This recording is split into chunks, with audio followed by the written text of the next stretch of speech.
नमस्कार बच्चों, मैं BL सैनी 10वीं क्लास की सामाजिक विज्ञान में आज हमें दिल्ली सल्तनत की बात करेंगे।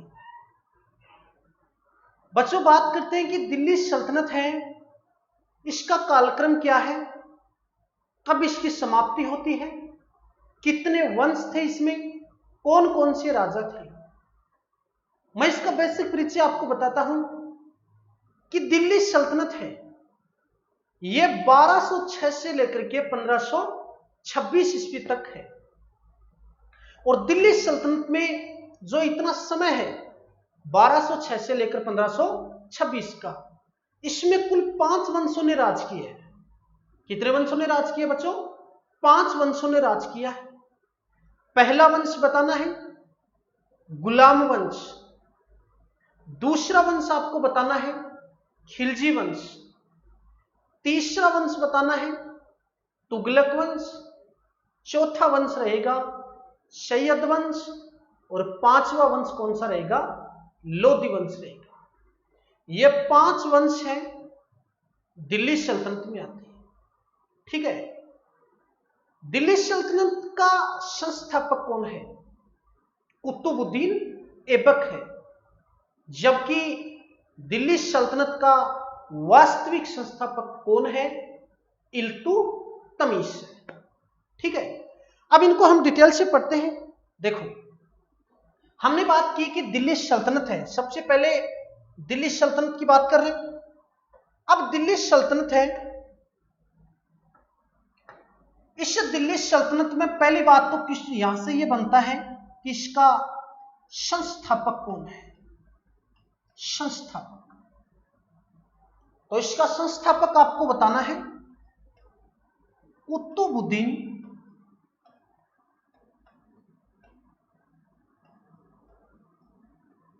ऐबक बताना है। कुतुबुद्दीन ऐबक बताना है। अब देखो, कुतुबुद्दीन ऐबक था, यह दिल्ली सल्तनत का संस्थापक था। कुतुबुद्दीन ऐबक मोहम्मद गोरी था, उस मोहम्मद गोरी का गुलाम था ये, और गोरी का यह दामाद भी था। कहने का मतलब है कुतुबुद्दीन ऐबक था, यह मोहम्मद गोरी का गुलाम व दामाद था। जैसे ही 1206 ईस्वी में गोरी की मृत्यु हो जाती है, तो कुतुबुद्दीन ऐबक ने क्या किया? एक नए वंश की स्थापना की, गुलाम वंश की स्थापना, और एक सल्तनत की स्थापना की, दिल्ली सल्तनत। इसलिए दिल्ली सल्तनत का संस्थापक कौन हुआ? कुतुबुद्दीन ऐबक था।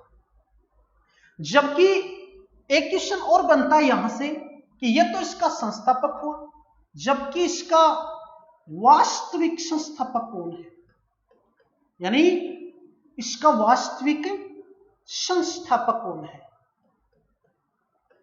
वास्तविक संस्थापक, तब आपको क्या बताना है? इल्तुतमिश।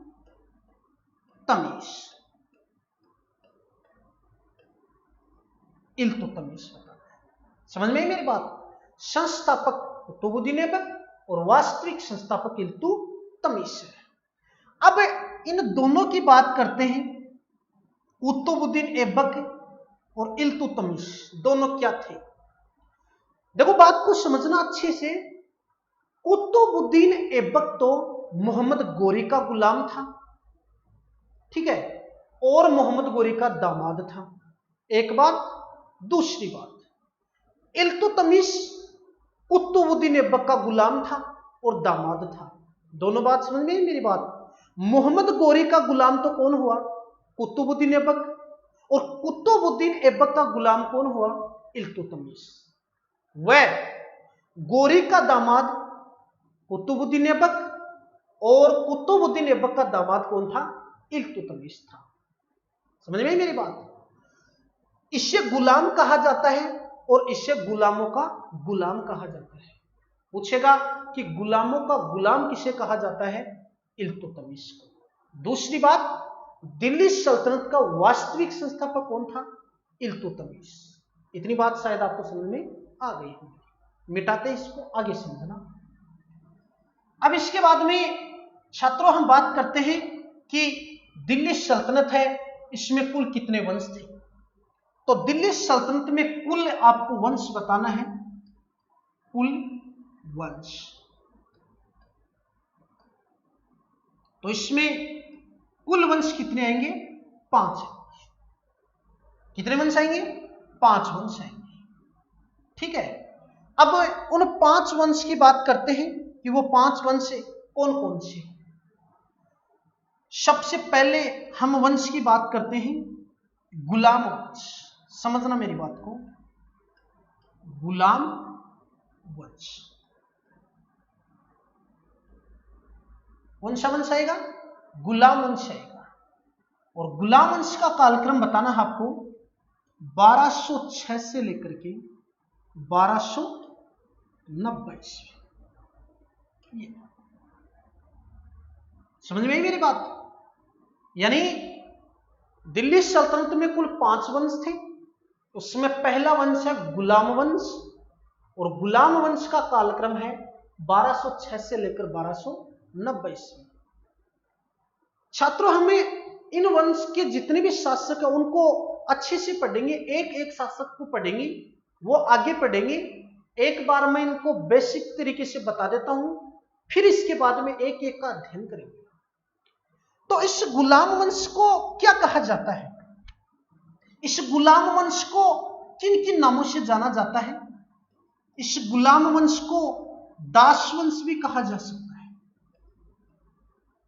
यानी गुलाम वंश को और क्या कहा जाता है, दास वंश भी कहा जाता है। इसी गुलाम वंश को और क्या कहा जाता है, इसे इलबारी वंश भी कहा जाता है। क्या कहा जाता है, इलबारी वंश भी कहा जाता है। यानी कहने का मतलब है गुलाम वंश, दास वंश या इलबारी वंश एक ही वंश है। इसका कालक्रम 1206 से लेकर 1290 ईस्वी बताना। ठीक है, फिर इसके बाद में यहां से क्वेश्चन और बनता है, क्या बनेगा कि इस गुलाम वंश का संस्थापक कौन था। तो यहां पर ध्यान रखना, बात करते हैं कुतुबुद्दीन ऐबक। बात किसकी करेंगे दोस्तों, कुतुबुद्दीन ऐबक।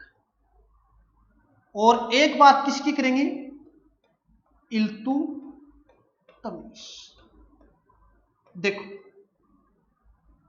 समझना, अच्छे से समझना, 4 क्वेश्चन एक साथ। आपसे पूछे कि दिल्ली सल्तनत का संस्थापक कौन था, कुतुबुद्दीन ऐबक। पूछे गुलाम वंश का संस्थापक कौन था, कुतुबुद्दीन ऐबक। दोनों का संस्थापक एक ही। दूसरा क्वेश्चन, गुलाम वंश का वास्तविक संस्थापक कौन बताना है, इल्तुतमिश। और देखो 2 क्वेश्चन बनेंगे, दिल्ली सल्तनत का वास्तविक संस्थापक और गुलाम वंश का वास्तविक संस्थापक इल्तुतमिश, और दिल्ली सल्तनत और गुलाम वंश का संस्थापक कुतुबुद्दीन ऐबक था। शायद इतनी बात आपको समझ में आ गई है। चलिए आगे। ठीक है, अब हमने क्या किया, एक वंश पढ़ लिया गुलाम वंश, यानी दिल्ली सल्तनत में कुल कितने वंश थे, 5 वंश। फिर इनके शासक थे, उनको अलग अलग पढ़ेंगे हम। चलो, दूसरे नंबर का जो वंश है उसका नाम क्या है, खिलजी वंश है। खिलजी वंश, ये खिलजी वंश। इसका कालक्रम कितना बताना है, 1290 से लेकर 1320 ईस्वी। यह जो कालक्रम है ये किसका रहेगा, खिलजी वंश का रहेगा। किसका रहेगा, खिलजी वंश का कालक्रम रहेगा। देखो आई बात समझ में। अब खिलजी वंश से क्वेश्चन बनेगा, खिलजी वंश का संस्थापक कौन है, खिलजी वंश का संस्थापक कौन है। देखो संस्थापक, ये खिलजी वंश का संस्थापक बताना है तो खिलजी वंश का संस्थापक आपको बताना है। एक तो था अलाउद्दीन खिलजी, एक था जलालुद्दीन खिलजी। तो इसका संस्थापक आपको जलालुद्दीन बताना है, जलालुद्दीन खिलजी। ये दूसरे नंबर का वंश कौन सा है? खिलजी वंश। कालक्रम बताना है 1290 से लेकर 1320 ईस्वी। खिलजी वंश का संस्थापक बताना है जलालुद्दीन खिलजी। ठीक है बच्चों, तीसरे वंश की बात करते हैं। मिटाता हूं इसको।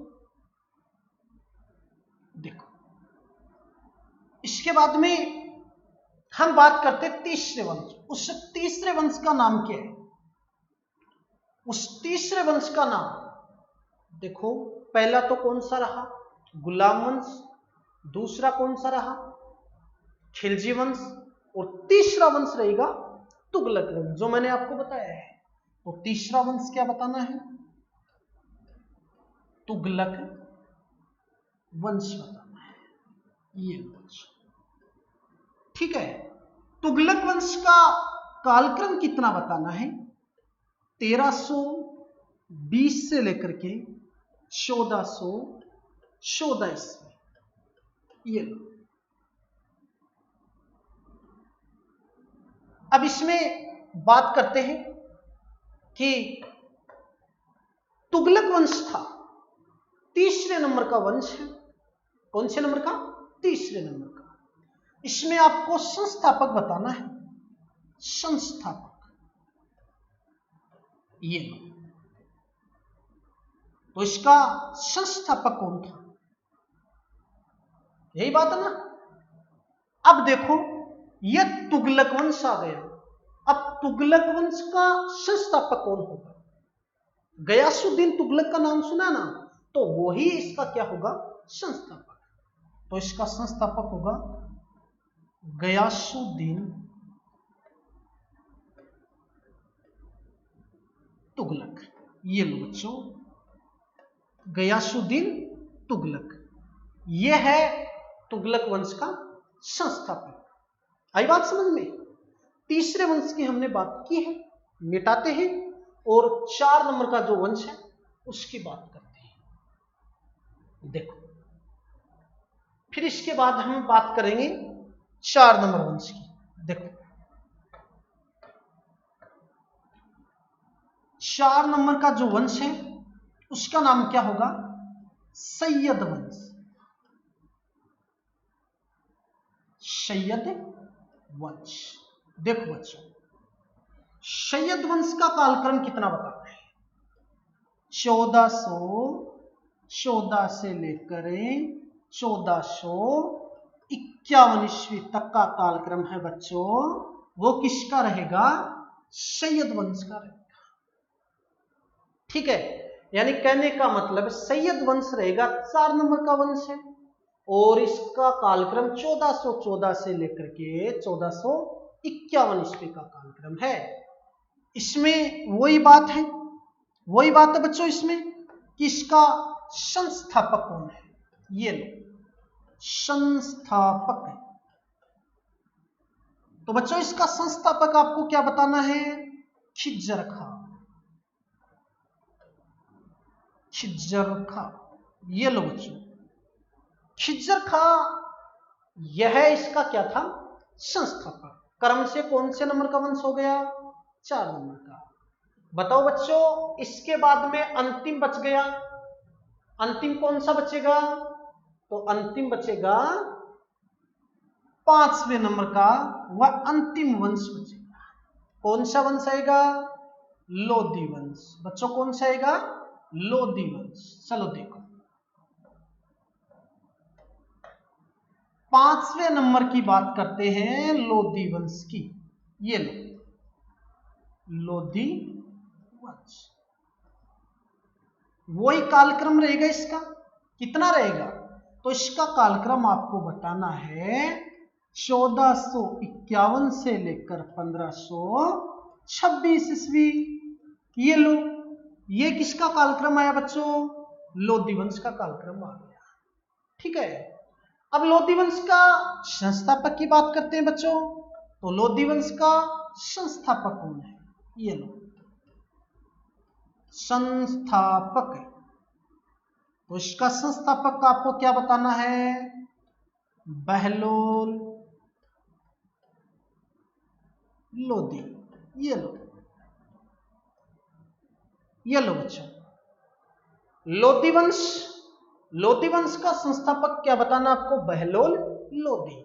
इस प्रकार से बच्चों हमने दिल्ली सल्तनत के 5 वंशों की बात की है।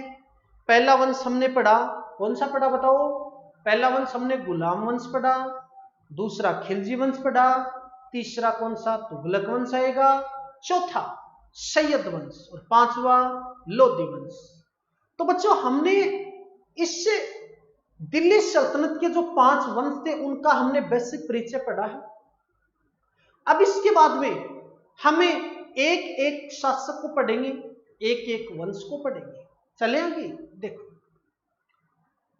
अब दिल्ली सल्तनत है और दिल्ली सल्तनत के हमें वंश है उसके शासक की घटना पढ़ते हैं, यानी इनके शासक हैं और इन शासकों की घटना पढ़ेंगे। तो सबसे पहले हम बात करते हैं 1 नंबर पर, यानी सबसे पहले हम बात किसकी करेंगे?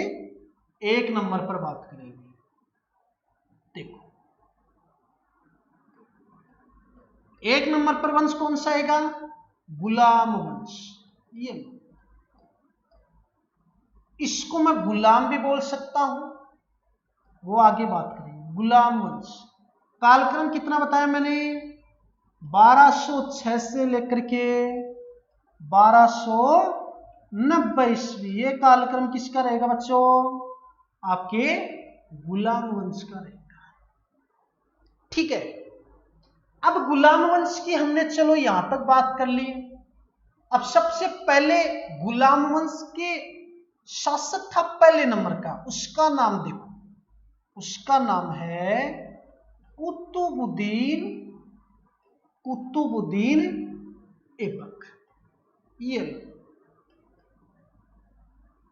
ठीक है बच्चों, और कुतुबुद्दीन ऐबक का कालक्रम पूछे तो 1206 से लेकर के 1210 ईस्वी का कालक्रम है, वो किसका रहेगा बच्चों?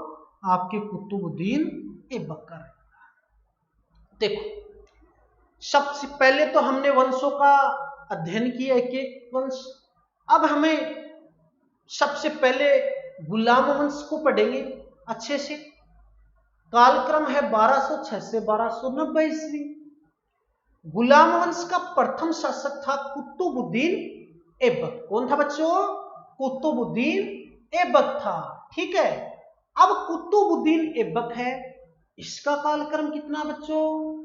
तो 1206 से लेकर के 1210 ईस्वी का जो काल है वो किसका है? कुतुबुद्दीन ऐबक का है। ठीक है बच्चों, अब देखो कुतुबुद्दीन ऐबक से क्वेश्चन क्या क्या बनेंगे वो क्वेश्चन आप समझना। पहली बात समझना बच्चों, देखो पहला क्वेश्चन तो ये बना, कुतुबुद्दीन ऐबक था, यह गुलाम वंश का क्या था? संस्थापक था, और यही व्यक्ति दिल्ली सल्तनत का क्या था? संस्थापक था। यानी मेरी बात समझ में आई आपको? सल्तनत कहने का मतलब है 2 बात तो आपको आसानी से आनी चाहिए कि कुतुबुद्दीन ऐबक था, यह गुलाम वंश का संस्थापक, और दिल्ली सल्तनत का क्या था? संस्थापक था। एक बात। दूसरी बात, कुतुबुद्दीन ऐबक था, यह गोरी का क्या था? गुलाम था। यानी यह गोरी का क्या था? गुलाम था। ये लो गोरी का गुलाम, यानी मोहम्मद गोरी का गुलाम कौन था? कुतुबुद्दीन ऐबक, और इसका यह क्या था? दामाद भी था। तो यह इसका दामाद और गुलाम था। कौन था? कुतुबुद्दीन ऐबक था। एक बात की हमने। फिर इसके बाद में हमने बात की कुतुबुद्दीन ऐबक था, इसने क्या किया, 1206 ईस्वी में लाहौर को अपने साम्राज्य की क्या बनाई, राजधानी बताई। कहने का मतलब क्या हुआ कि दिल्ली सल्तनत पूछे या गुलाम वंश पूछे या कुतुबुद्दीन ऐबक पूछे, तो इन तीनों की राजधानी सबसे पहले कौन सी बनी, लाहौर बनी। किसने बनाई, कुतुबुद्दीन ऐबक ने। लाहौर कहां पर है वर्तमान में, पाकिस्तान में। कौन सी नदी के किनारे, रावी नदी के किनारे। ठीक है। इसके बाद में कुतुबुद्दीन ऐबक ने दिल्ली में कुतुब मीनार का निर्माण करवाया। राजस्थान के अजमेर जिले में 2.5 दिन के झोपड़े का निर्माण करवाया। कुतुबुद्दीन ऐबक ने ही दिल्ली में कुवत उल इस्लाम मस्जिद का निर्माण करवाया। तो बच्चों अगली क्लास में इसके जो निर्माण कार्य है उन निर्माण कार्य का हम अध्ययन करेंगे। ठीक है बच्चों।